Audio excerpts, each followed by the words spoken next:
आपके सामने रख रहे हैं। डीओ ऑफिस में लगी आग, इस वक्त की बड़ी जानकारी सहरसा से आपके सामने रख रहे हैं। शिक्षा भवन की दूसरी मंजिल पर आग लगने की जानकारी है। जिला शिक्षा पदाधिकारी कार्यालय परिसर स्थित शिक्षा भवन में दूसरी मंजिल पर अचानक आग लग गई और आग की चपेट में आने से मीटिंग हॉल में रखे कंप्यूटर, एलईडी स्क्रीन और इसके साथ ही टेबल, कुर्सियां, अन्य फर्नीचर जो कि जलकर खाक हो चुके हैं। आग में लाखों रुपए की संपत्ति का नुकसान बताया जा रहा है। आग लगने का कारण शॉर्ट सर्किट बताया जा रहा है। करीब 1 घंटे की कड़ी मशक्कत के बाद आग पर काबू पा लिया गया। किसी महत्वपूर्ण सरकारी फाइल के जलने की जानकारी नहीं है। और प्रधानमंत्री नरेंद्र मोदी के नेतृत्व में एनडीए सरकार के केंद्र में 12 साल पूरे हो चुके हैं। मोदी सरकार के 12 साल पूरे होने पर नई दिल्ली में बीजेपी मुख्यालय में एक विशेष प्रदर्शनी का आयोजन किया गया है। बीजेपी के राष्ट्रीय अध्यक्ष नितिन नवीन ने प्रदर्शनी का शुभारंभ कर दिया है और इस प्रदर्शनी में देश के विकास, जन कल्याणकारी योजनाओं और इन 12 सालों की उपलब्धियों को दिखाया गया है। प्रदर्शनी का मकसद आम जनता को सरकार की विकास यात्रा, नीतिगत पहलों और विकसित भारत के संकल्प की दिशा में हुए कामों की जानकारी देना है।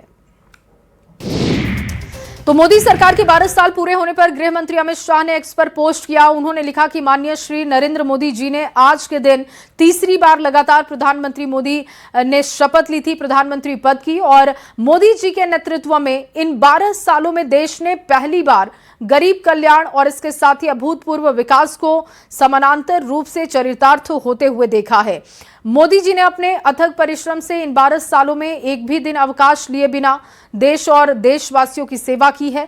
जब नेतृत्व की नीयत साफ हो, लक्ष्य राष्ट्रहित का हो और समर्पण पूर्ण हो, तभी ऐसे परिवर्तन संभव होते हैं। और एक और बड़ी खबर आपके सामने रख रहे हैं। जयपुर से ये बड़ी जानकारी, पटाखा फैक्ट्री में आग लगने से हड़कंप की स्थिति बन गई। 3 मजदूरों की मौत की खबर है, 5 लोग घायल बताए जा रहे हैं। जयपुर से ये बड़ी खबर आपके सामने रख रहे हैं, जहां पर पटाखा फैक्ट्री में आग लगने से हड़कंप की स्थिति बनी। घटनास्थल की तस्वीरें भी आपको दिखा रहे हैं। 3 मजदूरों की मौके पर जान चली गई, 5 लोग जख्मी हैं। और आपको बता दें कि खो नागोरियान इलाके की ये घटना बताई जा रही है। सूचना पर दमकल और पुलिस की टीम मौके पर पहुंची। कलेक्टर संदेश नायक, एडीएम व सिविल डिफेंस की टीम मौके पर पहुंच चुकी है। साक्ष्य जुटाए जा रहे हैं, किस वजह से ये चिंगारी भड़की, क्यों ये ब्लास्ट हुआ है, अब इसकी जानकारी जुटाई जा रही है। 3 मजदूरों की मौत की खबर। पटाखा फैक्ट्री में आग लगी, आग लगने के बाद वहां पर ब्लास्ट हुआ जिससे 3 लोगों की जान चली गई है, जबकि 5 लोग अभी जख्मी बताए जा रहे हैं। ये देखिए घटनास्थल की ये 3 तस्वीरें आपको दिखा रहे हैं। घायलों को हॉस्पिटलाइज करवा दिया गया है, लेकिन क्या ये पटाखा फैक्ट्री लाइसेंसी था, कौन लोग चला रहे थे, कहां पर लापरवाही हुई, इसकी जानकारी अब जुटाई जा रही है। अंदर जैसे एक बंदा जला हुआ बाहर निकाला था, उसने बोला अंदर लोग 3 है, अंदर 3 बताए थे उसने कि अंदर उस जो जल रहा था उसने बताया था अंदर 3 है। मैं ठीक है, तो हम लोग आए तो मालूम फिर वहाँ बाहर निकले तो 5 निकले, तो अंदर शायद 2 ही थे। फिर सिलेंडर था, हाशिम अंसारी, इधर सिलेंडर था अंदर, ठीक है सिलेंडर, हाँ सिलेंडर फटा था। सिलेंडर को मैंने इन्होंने आवाज लगाई, सिलेंडर जल रहा है। सिलेंडर को जैसे बुझाया ना हमने, एकदम फेंका उनने पीछे की तरफ, हम 3 जनों को तो पीछे फेंक दिया। एक बच्चा यहाँ था, हम लोग पानी डालते डालते अंदर घुसे, जैसे अंदर घुसे ना तो बच्चा आधा जल चुका था। आपके सामने बॉडी कितनी निकाली? 3 बॉडी निकाली है, 3 बॉडी निकाली है, 3 लोग मर चुके हैं। और चलिए आपके सामने एक और बड़ी खबर रखते हैं। खान ग्लोबल स्टडीज के डायरेक्टर फैसल खान उर्फ खान सर को पटना सिविल कोर्ट ने बड़ी राहत दे दी है।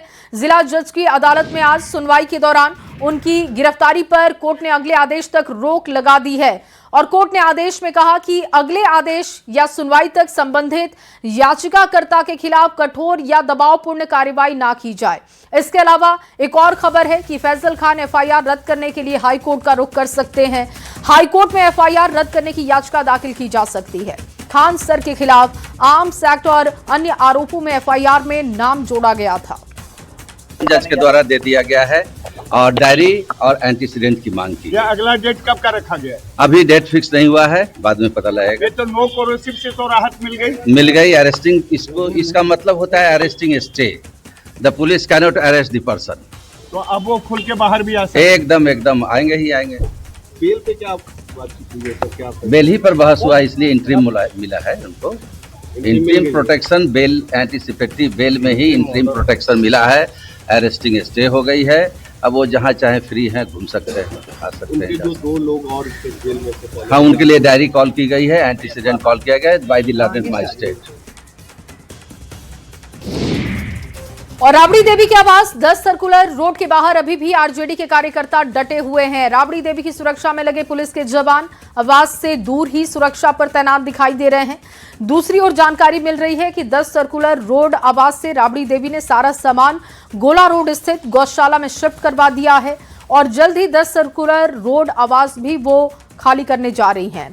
आपको बता दें कि 15 दिन की मोहलत उनको दी गई थी। और देखिए, सुरक्षा में कटौती के बाद लालू परिवार ने सुरक्षा लेने से इनकार कर दिया था और इसके बाद सरकार की ओर से तैनात किए गए सभी सुरक्षा कर्मी 10 सर्कुलर रोड यानी कि मकान के दूसरे हिस्से में सड़क के किनारे चिलचिलाती धूप में वक्त काट रहे हैं। कोई पेड़ के नीचे बैठा है तो कोई नाले के ऊपर बैठकर वक्त काट रहा है। और वहीं महंगाई, बेरोजगारी और कानून व्यवस्था के मुद्दे को लेकर आज आरजेडी ने बिहार में हल्ला बोला है। पटना समेत सभी जिले के प्रखंड कार्यालय में जाकर आरजेडी के नेता और कार्यकर्ता केंद्र और बिहार सरकार के खिलाफ आवाज बुलंद कर रहे हैं। इस दौरान पटना के सदर प्रखंड कार्यालय में धरना पर बैठे आरजेडी के नेताओं से बात की है न्यूज 18 संवाददाता अमित कुमार ने, जिसके आधार पर उनका कहना है कि आगे भी आने वाले समय में अलग अलग मुद्दों पर आरजेडी के कार्यकर्ता सड़कों पर उतरेंगे और आंदोलन करेंगे। और अगली खबर सुपौल से, जहां कोसी नदी में सुबह एक बड़ा नाव हादसा हो गया है। जहां बनेनिया घाट से लगभग 24 से ज्यादा ग्रामीण नाव पर सवार होकर नदी पार स्थित पलार क्षेत्र में मूंग तोड़ने जा रहे थे और इसी दौरान नदी के बीच पहुंचते ही नाव अचानक असंतुलित होकर पलट जाती है। हादसे के बाद मौके पर अफरा तफरी का माहौल बन गया, कई लोग नदी में डूबने लगे। चश्मदीदों के मुताबिक नाव पर क्षमता से ज्यादा लोग सवार थे, जिसकी वजह से संतुलन बिगड़ गया। स्थानीय ग्रामीणों ने तुरंत साहस का परिचय देते हुए राहत और बचाव का काम भी वहां पर शुरू किया। नदी में फंसे लोगों को बाहर निकालने का प्रयास हुआ। ग्रामीणों की मदद से 4 से 5 लोगों को सुरक्षित बचा लिया गया, जबकि अब तक ये साफ नहीं हो सका है कि अन्य लोग लापता हैं या फिर बाहर निकाल लिए गए हैं। घटना की सूचना मिलते ही प्रशासन हरकत में आया। इसके बाद देखिए, अंचलाधिकारी, भपटियाही थाना पुलिस और अन्य अधिकारियों के नेतृत्व में रेस्क्यू ऑपरेशन चलाया गया। घायलों को सरायगढ़ सामुदायिक स्वास्थ्य केंद्र में भर्ती करवाया गया है। प्रशासन लापता लोगों की तलाश में जुटा है। हादसों के कारणों की जांच की जा रही है। 25 आदमी रहे, वो साइड में जाकर डिक्का में जाकर नाव लागले। नाव लागे के बाद ओतऽ कूदकऽ लगले, कूद कइये में नाव ओतऽ साइडे में नाव पे कितने लोग? 20-25 आदमी सब, हम मेरे ख्याल से सब ही कर, उसमें बच्चे भी शामिल थे। हाँ, बच्चे भी थे। और आगे बढ़ते हुए आपके सामने एक बड़ी खबर रख रहे हैं मुजफ्फरपुर से। ये बड़ी खबर, पारू थाना पुलिस पर हमला किया गया। आरोपी को गिरफ्तार करने के लिए टीम पहुंची थी। अजय राय को गिरफ्तार करने के लिए वहां पर पुलिस की टीम पहुंची थी, जहां पर देखिए पुलिस की टीम पर हमला कर दिया गया। गाड़ी को क्षतिग्रस्त कर दिया गया है। हमले में 5 पुलिसकर्मी जख्मी हैं। गाड़ी क्षतिग्रस्त है। असामाजिक तत्वों पर हमले के आरोप लगे हैं। पुलिस ने 5 लोगों को अब तक मामले में गिरफ्तार कर लिया है। अन्य की पहचान की कोशिश हो रही है। तो मुजफ्फरपुर से ये बड़ी खबर, लगातार तस्वीरें भी आपको दिखा रहे हैं, जहां पर असामाजिक तत्वों ने पुलिस वालों पर हमला कर दिया। और ये पहली दफा नहीं है जब खाकी में खौफ पैदा करने की कोशिश की जा रही है। जो काम खाकी का है वो देखिए, अब लोग खाकी पर ही हमला करते हुए दिखाई दे रहे हैं। 5 लोगों की गिरफ्तारी इस मामले में हुई है। और अगली खबर मुजफ्फरपुर से आपके सामने रखने जा रहे हैं, जहां पर फाइनेंस कर्मी को बाइक सवार अपराधियों ने गोली मारकर जख्मी कर दिया, जिसे इलाज के लिए गंभीर स्थिति में निजी अस्पताल में भर्ती करवा दिया गया है। पुलिस ने तत्काल कार्रवाई करते हुए इस मामले में 2 अपराधियों को गिरफ्तार भी कर लिया। ये घटना मुसहरी थाना क्षेत्र के बैकतपुर की है, जहां पर घायल की पहचान मुरोल ओपी के राजीव रंजन के रूप में की गई। गोली लग गया है मेरे दोस्त को, तो राजीव पासवान को। तो हम लोग भागे आए तो मुसहरी थाना में फ़ोन किए। तो मुसहरी थाना वहाँ भर्ती कराया PMCH में, उसके बाद यहाँ रेफर कर दिया। कौन जगह पे गोली मारा है? दरधा में मारा है। कहाँ जा रहे थे? अपने घर जा रहा था। फाइनेंस का काम करता है, वहाँ से जा रहा था। और अब आपके सामने एक बड़ी खबर रखने जा रहे हैं, जहां सासाराम से ये जानकारी मिल रही है। गर्मी का कहर लगातार बढ़ते जा रहा है। डेहरी के बीएसएपी में प्रशिक्षण के दौरान 5 प्रशिक्षु जवान हिट स्ट्रोक से बेहोश हो गए हैं। 16 किलोमीटर दौड़ के दौरान 5 प्रशिक्षु जवान बेहोश हो गए। सभी को सदर अस्पताल लाया गया। श्रीराम कुमार नामक एक ट्रेनी जवान को गंभीर स्थिति में वाराणसी रेफर कर दिया गया है। डेहरी के बीएसएपी 2 में चल रहा था ये ट्रेनिंग। जवानों की ट्रेनिंग हो रही थी, जहां पर बहुत ज्यादा गर्मी होने की वजह से जवान बेहोश हो गए। 3 सिपाही आए थे, काफ़ी सीरियस थे, कोई हीट स्ट्रोक हो गया था। ट्रेनिंग के दौरान अभी का ट्रेनिंग चल रहा था, जिसके दौरान जो है हीट स्ट्रोक में काफ़ी सीरियस थे। दो का इलाज हम लोग कर रहे हैं और एक को रेफर किए हैं यहाँ से। कहाँ से आए थे सर ये लोग सिपाही लोग? ये सब डेहरी में कोई कैंप चल रहा है। सिपाही लोग का तबीयत खराब हुआ है सर? हाँ, अभी जो है एक सिपाही हैं जिनकी तबीयत खराब है। हाँ। जिनका इलाज चल रहा है। हाँ। और हम लोग जो है इलाज में जो है जो भी ये है लगे हुए हैं। कितने सिपाही का तबीयत खराब हुआ है सर? अभी एक आध लोगों का तबीयत खराब होने का सूचना स्टेबल है। हाँ। एक आध सिपाही का हालत गंभीर है जिसकी इलाज चल रही है। और वहीं नीट परीक्षा के साथ बिहार पुलिस सिपाही और होमगार्ड के लिए लिपिक की परीक्षा इसी महीने होनी है और तीनों ही परीक्षा को देखते हुए आर्थिक अपराध इकाई ने एक एडवाइजरी भी जारी कर दी है। इस एडवाइजरी के माध्यम से ईओयू ने तीनों परीक्षाओं में शामिल होने वाले अभ्यर्थियों को परीक्षा माफिया से दूर रहने के साथ किसी भी अफवाह पर ध्यान न देने के साथ सोशल मीडिया पर वायरल होने वाले प्रश्न पत्र को वायरल न करने के सुझाव दिए। साथ ही साथ ऐसी किसी भी सूचना की जानकारी तत्काल ईओयू के पोर्टल 1930 पर देने की अपील भी की गई है और इसको लेकर लोगों को जागरूक करने की कोशिश की गई।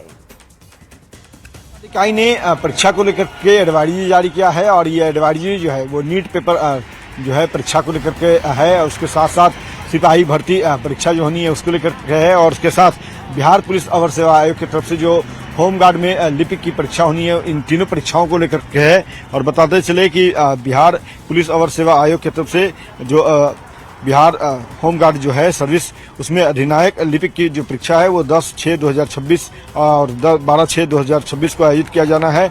इसको लेकर के एडवाइजरी जारी किया गया है। और दूसरी जो परीक्षा है चलंत दस्ता सिपाही की और जेल वार्डन की, इसको लेकर के जो सिपाही भर्ती होनी है ये परीक्षा 14/6 से 17/6 तक होनी है। और इसके साथ साथ 21/6 को जो है पूरे देश में नीट 2026 की परीक्षा का आयोजन होना है, आयोजित होनी है।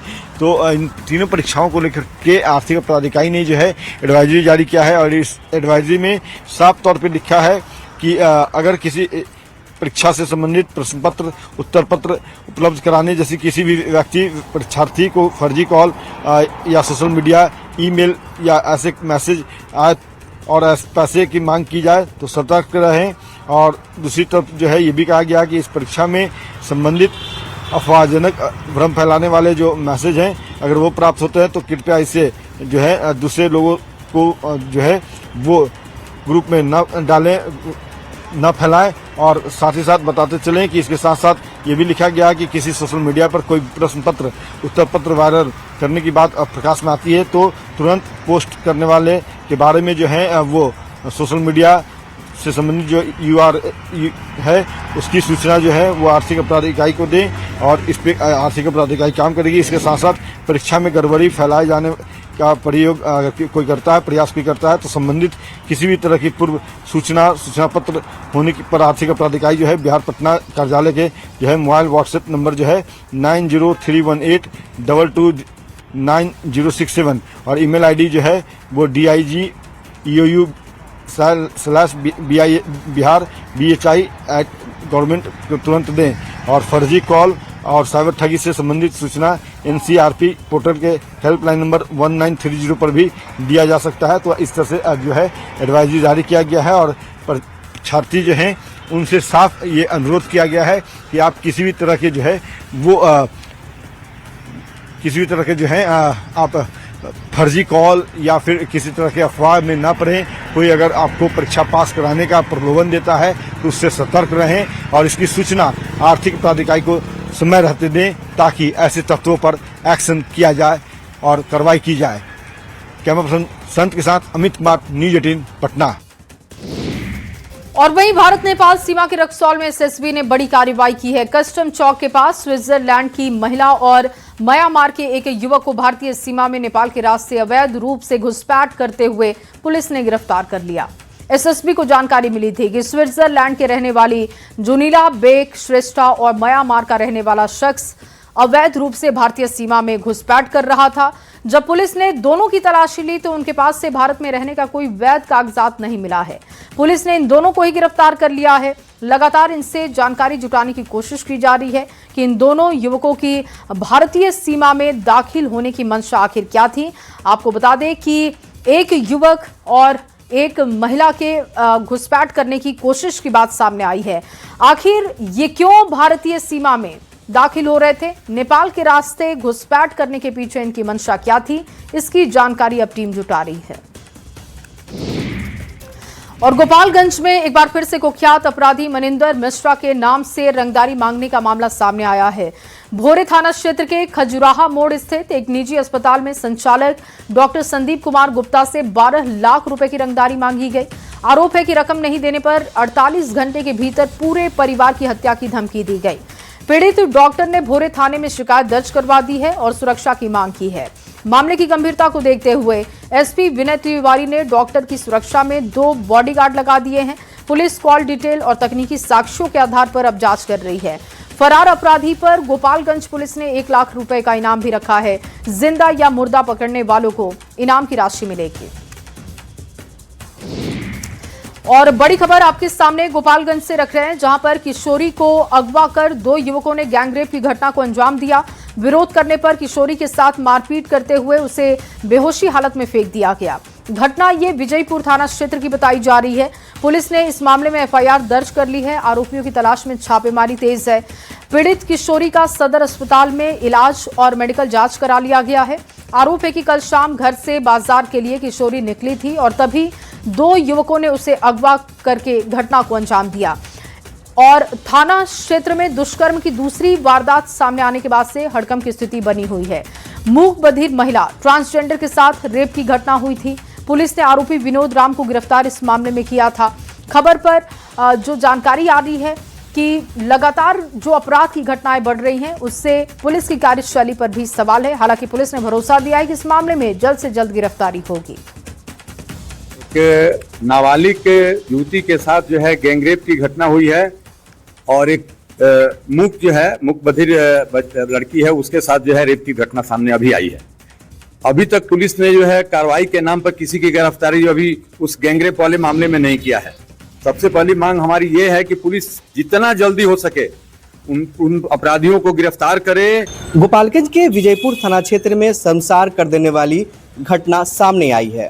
बीते 24 घंटे के अंदर मुकबधिर लड़की और किशोरी को अगवा कर गैंगरेप की वारदात को अंजाम दिया गया है। पुलिस के मुताबिक किशोरी को अगवा कर गैंगरेप की वारदात को अंजाम दिया गया, जबकि मुकबधिर लड़की के साथ एक युवक ने रेप की वारदात को अंजाम दिया है। पुलिस ने इस मामले में एक आरोपी को अब तक गिरफ्तार किया है, जबकि अन्य आरोपी फरार बताए जा रहे हैं। परिजनों का आरोप है कि जिस किशोरी को अगवा करके गैंगरेप की वारदात को अंजाम दिया गया है, वे दोनों आरोपी इस वक्त फरार है। पीड़ित परिवार ने सुरक्षा की मांग करते हुए फरार आरोपियों की गिरफ्तारी की मांग की है। देखना होगा कि पुलिस इस पूरे मामले में कब तक फरार आरोपियों की गिरफ्तारी कर पाती है। गोविंद कुमार, न्यूज़ 18, गोपालगंज।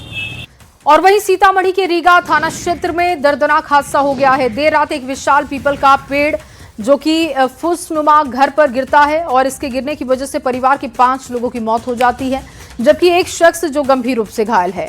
हादसा ये रेवासी पंचायत के धनुषी टोला का बताया जा रहा है। परिवार के सभी सदस्य खाना खाने के बाद घर में सोने चले गए थे, तभी अचानक सालों पुराना पीपल का पेड़ जड़ समेत उखड़कर घर पर गिरता है और घर में सो रहे लोग इसके नीचे आ जाते हैं। हादसे में सिकंदर सहनी की पत्नी और 4 मासूम बच्चों की जान चली गई। स्थानीय लोगों ने राहत बचाव कार्य वहां पर चलाया। घायलों को बाहर निकाला गया, अस्पताल भेजा गया। के घर पर यह प्राकृतिक आपदा आई, उनकी पत्नी और 4 संतान दबकर मर गए। मैं दाह संस्कार में भी भाग लेकर आ रहा हूँ। बहुत ही दुखद घटना है और मैं राज्य सरकार से और आज प्रभारी मंत्री आ रही हैं से बात करके जो भी सरकारी सुविधा संभव है वह उपलब्ध कराने के दिशा में प्रयास करूंगा। पेड़ गिर गया घर पे, सब आदमी जब चिपा गए उसमें। आप ही के घर के सब लोग? सब हमको घर का था। आप ही के कितने लोग की मौत हुई है? 5। आप भी उसी घर में थे? जी, ये भी उसी में थे। आप कैसे निकले थे? ये भी दबा गए थे। ताकत ऐसा है कि मतलब इसे जल्दबाजी में उसको काट के निकाला, पेड़ के तो निकल गया। कितने बजे की घटना? 11 बजे से। और फिलहाल इस बुलेटिन